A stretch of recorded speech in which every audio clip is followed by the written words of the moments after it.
सर्वमंगलमांगल्ये शिवे सर्वार्थ साधिके शरण्ये त्र्यंबके गौरी नारायणी नमोस्तुते। सिंधुदुर्ग जिल्ह्यातील मालवण दांडी येथील पर्यटन व्यावसायिक सौ दीपाली दिनकर शेलटकर, माहेरच्या कुमारी अलका कोळगे, त्या मालवण दांडी येथे शेलटकर निवास या कुटुंबियांसह असलेल्या जेवण नाश्ता व राहण्याची सोय अशा छोटेखानी उद्योगात गेली 13 वर्ष कार्यरत आहेत। तत्पूर्वी 1981 साली त्यांचं लग्न झालं। नंतर त्यांनी त्यांच्या पतीसोबत जवळपास 17 वर्षे गोवा आणि नंतर काही वर्षे मालवण येथे मच्छीमारी जाळी बनवण्याचा उद्योग केला। वसई येथे काही काळ सरबत फॅक्टरीचा उद्योग देखील केला। अलका यांनी व्यवसायात आर्थिक सुबत्ता अनुभवली। त्यांनी आणि त्यांच्या पतीने शेकडो हातांना नियमित राबायला शिकवलं, रोजगार कौशल्य दिलं, जीवश्च कंठस्थ माणसे कमावली, परंतु हे सगळं गमावलं देखील। 17 वर्षांचा यशस्वी व्यावसायिक पाया असूनही त्यानंतरही जवळपास पुढील 15 वर्षे त्या पतीसह कुठल्याही व्यवसायात सेटल्ड नव्हत्या, परंतु त्या त्यांच्या पतीसह मात्र सदैव सेटल्ड होत होत्या। रोज नव्या निश्चयाने। नारी रूपेण संस्थिता 2025 मालिकेच्या आजच्या भागात सर्व प्रेक्षक आणि श्रोत्यांना आम्ही विनम्रपणे सांगू इच्छितो की हा भाग समाजातील अनिष्टाला त्याच्या सोबत राहून मुक्ती दिलेल्या, साथ दिलेल्या सर्व माऊलींना समर्पित आहे। त्या तत्वाला अधिकृत असं नाव देता येत नाही, कदाचित ते सुचतच नाही। दुर्धर आजाराच्या अनिष्ट अग्नीच्या दिव्यात कोळसा होत होत काळी ठिक्कर पडूनही निखारलेली तिचे तत्व म्हणजे खंबीरता, दैनंदिन सक्रियता, अटलता, स्वीकृती या शब्दांचे सहचारिणी जाणीव तत्व म्हणणं। थोडंफार ठीक होईल, परंतु ती त्या तत्वाची परिपूर्ण अशी व्याख्या नाही। तिच्यासारखी तीच आणि तिच्या सारखींच्या सारख्यांची शक्तीची सहन मर्यादा तिला माहितीही नसते आणि तिच्या सुधारित वर्तमानात ती रोज नव्याने उजळत असते, हेही वास्तव। अशा तत्वांना शब्द आणि वाक्यात फारसं बोलता आलं नाही, तरी त्यांच्या कधीच जाहीर नावाजता न येणाऱ्या कर्तृत्वाला वंदन करायचा आजच्या आपल्या नारी रूपेण संस्थिता मालिकेच्या 7व्या भागात भेटूया पर्यटन व्यावसायिक उद्योजिका सौ दीपाली दिनकर शेलटकर उर्फ अलका यांना। नमस्कार। नारी रूपेण संस्थिता 2025 पर्व 3। आता आपण आहोत मालवण शहरातील दांडी इथे। मालवण दांडी पर्यटनासाठी प्रसिद्ध असणारं दांडी, सात्विक पर्यटनासाठी परिचित असलेलं दांडी, इथल्या पाहुणचारासाठी सुद्धा आपण मालवणी पाहुणचार जो असतो त्यासाठी सुद्धा अस्सल मालवणीपणासाठी दांडी प्रसिद्ध आहे। दांडीवरच्या सौ अलका शेलटकर यांचा या उद्योजिका आहेत, व्यावसायिक आहेत। साधारण 1998 सालापासून आणि तत्पूर्वीसुद्धा त्या आधी गोवा, नंतर मालवण, नंतर वसई इथे त्यांनी वेगवेगळे उद्योग त्यांच्या पतीसोबत केलेले होते। या दरम्यान विविध गोष्टींचा अनुभव आणि त्यानंतर गेली 13 वर्षे आपण दांडी शाळेजवळील जाणारा रोड आहे त्याला लागून असलेलं जे शेलटकरांचं लॉजिंग आहे आणि जे पर्यटनाचं ठिकाण आहे त्याचा उद्योग ते करत आहेत। आणि आपण आज अलकाताईंशी काही संवाद साधणार आहोत। अलकाताई, आपले सिंधुनगरी न्यूजवर तुमचं अगदी मनापासून स्वागत आहे आपल्या नारी रूपेण संस्थिताच्या या भागात। नमस्कार। अलकाताई, तुमचा जन्म आणि तुमचं बालपण कुठे गेलं? जन्म रेवतळ्यात, बालपण पण तिकडेच गेलं, रेवतळ्यात। मग बालपणी रेवतळ्यामध्ये म्हणजे मालवण रेवतळा हा भाग, आता म्हणजे दांडी आणि रेवतळा तशी म्हटल्यानंतर अंतर खूप आहे। मग रेवतळ्यामध्ये शाळा कुठे होती आणि तुमचं बालपण, साधारण बालपण कसं होतं? रेवतळा शाळा होती आम्हाला 7वीपर्यंत, 1ली ते 7वी रेवतळा शाळा, त्याच्यानंतर भंडारी हायस्कूलमध्ये। लहानपणी आवडीनिवडी अशा काही कुठल्या अशा होत्या का? खेळायचं जास्त करून, खेळातच बरं। तुम्ही उत्कृष्ट कबड्डीपटू होतात अशी तुमच्याबद्दल माहिती मिळते की कबड्डी खेळायच्यात. कबड्डीत एकदा तुम्ही एंट्री मारलीत की तो तुम्ही आऊट करूनच यायच्यात. हे खरं आहे काय? हो, खरं आहे, खरं आहे. मग त्यानंतर कबड्डीमध्ये काही करावं असं वाटलं नाही? नाही, त्यावेळेला तेवढं पुढे जायला भेटलं नाही. त्याच कालावधीत माझे वडील वारले 8वीत असताना, हायस्कूलमध्ये असताना. त्यामुळे पुढचं शिक्षण पण मला शिकवायची परिस्थिती नव्हती. आई सांगत होती जाऊ नको, तरी पण भावाने सांगितलं 10वीपर्यंत होऊ देत, म्हणून 10वीपर्यंत शिक्षण केलं. मग या दरम्यान म्हणजे तुमचा 10वी नंतर साधारण 19 वर्षाच्या असताना तुमचा बबन शेलटकर, जे आता उद्योजक बबन शेलटकर आहेत, त्यांच्याशी तुमचा विवाह झाला. म्हणजे तो कसा काय ठरला आणि काय झालं? तो आमचा प्रेमविवाह असं झाला आणि एकाच शाळेमधले आम्ही दोघंजणं. त्यामुळे त्या ताबडतोब आमचं हे झालं. आईने पण आमच्या संमती दिली. आईने ताबडतोब ठरवून टाकलेलं तुळशीचं लग्न झालं की लग्न करून द्यायचं म्हणून, इकडच्या सासरच्या लोकांबरोबर येऊन बोलणं वगैरे करून. कारण त्या काळी तो प्रेमविवाह आणि बबन साधारण, मी आता थोडं तुमच्या जीवनाच्या पुढच्या टप्प्याकडे येतो की ज्यासाठी तुम्ही जास्त परिचित आहात, की आपला पती एका म्हणजे विविध उद्योग करतो आहे, काय करतो आहे, आणि अशामध्ये गोव्यासारख्या ठिकाणी तुम्ही वेल सेटल्ड झालेला होतात.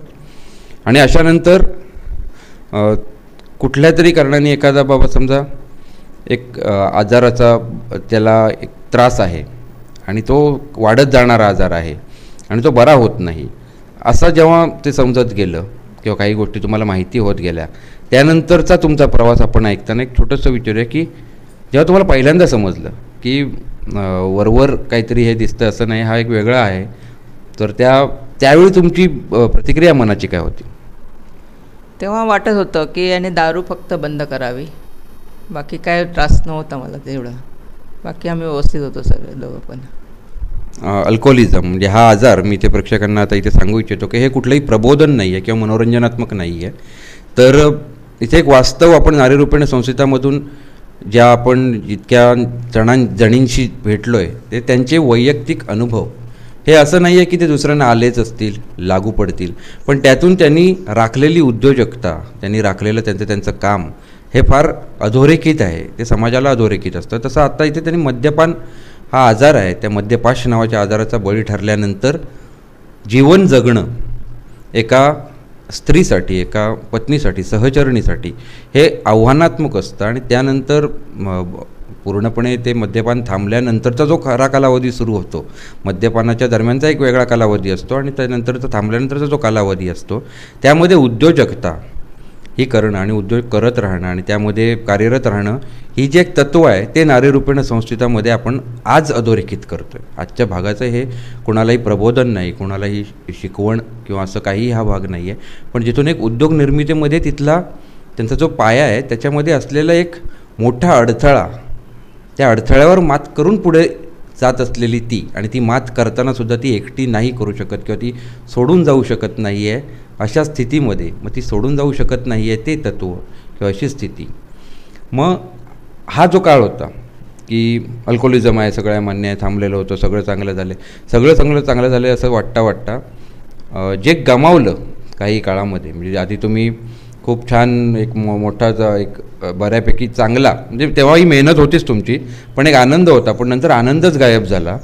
आणि आनंद गायब झाल्यानंतर पुन्हा गोव्याहून मालवणला येणं, आणि अनेक सांगूही शकत नाही की किती काही आपल्याला दुःख आहेत, कर्ज आहेत, आणि अशा स्थितीत नवीन कुठल्या तरी ह्याच्यात येणं, त्यावेळी एक बायको म्हणून, उद्योजिका म्हणून घडत असताना बायको म्हणून एक नवीन सुरुवात कशी होती?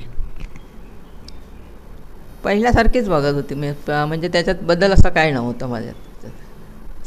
कारण खूपदा हा प्रश्न पडतो, म्हणजे ही कुठून आणता तुम्ही ते एक सक्षमता, खंबीरता, म्हणजे ते तत्त्व पहिल्यापासून तुमच्यात कार्यरत आहे आणि ते तुम्हाला आता त्याच्यावर विश्वास पटत गेला की आपण आहोत ते बरोबर आहोत, योग्य आहोत, आपली जोडीदाराची निवड चुकली नव्हती, फक्त तो कुठेतरी तो रस्ता जरासा चुकला होता, पण आपली निवड चुकली नव्हती. मग आपली निवड चुकली नव्हती, त्यानंतर एक तुमचा असा कालावधी आला की आता गेली 13 वर्षांचा, की हे क्षेत्र पूर्णपणे नवीन होतं तुम्हाला. मग तुम्हाला हे हॉटेल किंवा हे असं पर्यटन आणि खाऊ पिऊ घालणं, लॉजिंग, हे कसं काय त्याच्यातून सुचलं?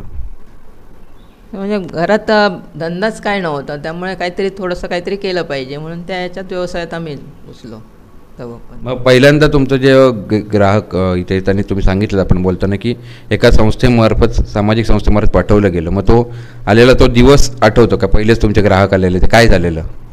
पहिलाच दिवस आलेला तेव्हा एकदम भीतीच अशी वाटलेली, म्हणजे त्यांची सेवा व्यवस्थित होईल की नाही भीती. पण 2-3 दिवस मात्र मस्त व्यवस्थित राहून गेली ती.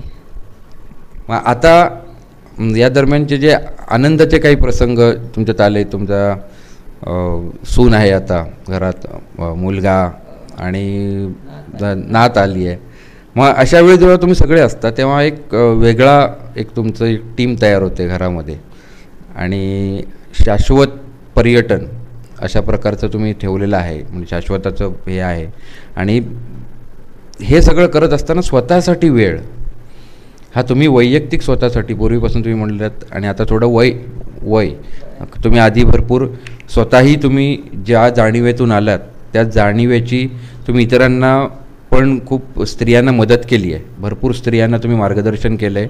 त्याला तुम्ही मार्गदर्शन असं म्हणत नाही, तुम्ही ते अनुभव सांगितले तसं सांगितलं, आणि त्याच्यातून अनुभव कथनातून खूप स्त्रिया त्यांच्या परीने सक्षम झाल्या. कुठल्याही प्रकारे त्यांनी कुठेतरी अविचाराचं पाऊल किंवा असं काही न करता जे आहेत किंवा काहीतरी चुकीचं, स्वतःसाठी चुकीचं, बाकी लोक काय म्हणतील याच्यापेक्षा स्वतःसाठी चांगलं काय आहे हे जाणत जायला मदत केलीत तुम्ही. तुम्ही तुमच्या तोंडाने सांगत नाही आहेत त्या, मी इथे प्रेक्षकांना सांगू इच्छितो, कारण हे आपण अनुभवलं आहे, पाहिलं आहे.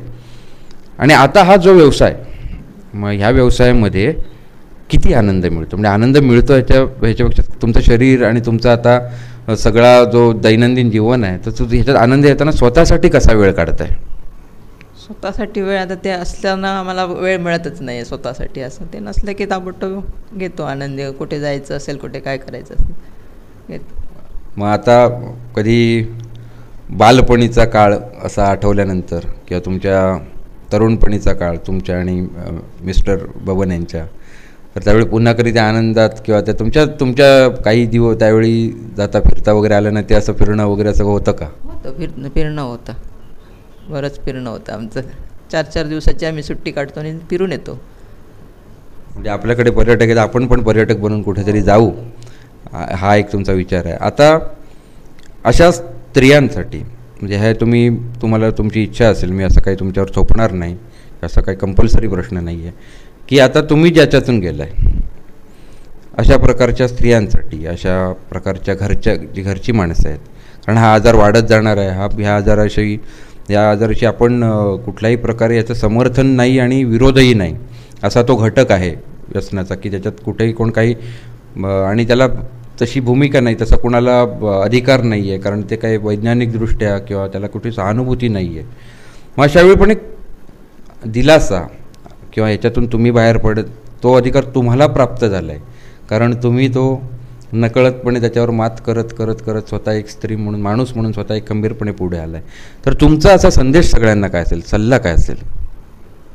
मी जसे दिवस काढले आहेत तसे तुम्ही पण दिवस काढला तर सगळ्यांचं व्यवस्थित होईल. असं म्हणजे टिकून राहायचं आहे, विकेटवर टिकून राहायचं आहे. आणि अशा अनेक संकट आहेत, असे अनेक आजारसुद्धा असेल, हाच आजार असा नाही, आणखीन कुठलाही आजार असेल, आणि त्याच्यात एकमेकाला पती पत्नींची दोन्ही आहे, पतीला पण आहे ते की समजा पत्नीला असेल काही तर तोही त्याच्यातून हे होऊ शकतं. मग अशी बोलताना आपण जसं म्हणलात, अलकाताई फारशा बोलू शकत नाहीत किंवा बोलल्या नसतील असं वाटलं असलं तरी त्यांच्या ज्या एकूण गोष्टी आहेत त्याच्यातून त्या किती बोलल्यात किंवा त्या ज्या बोलल्या नाहीत ते किती मोठं असेल.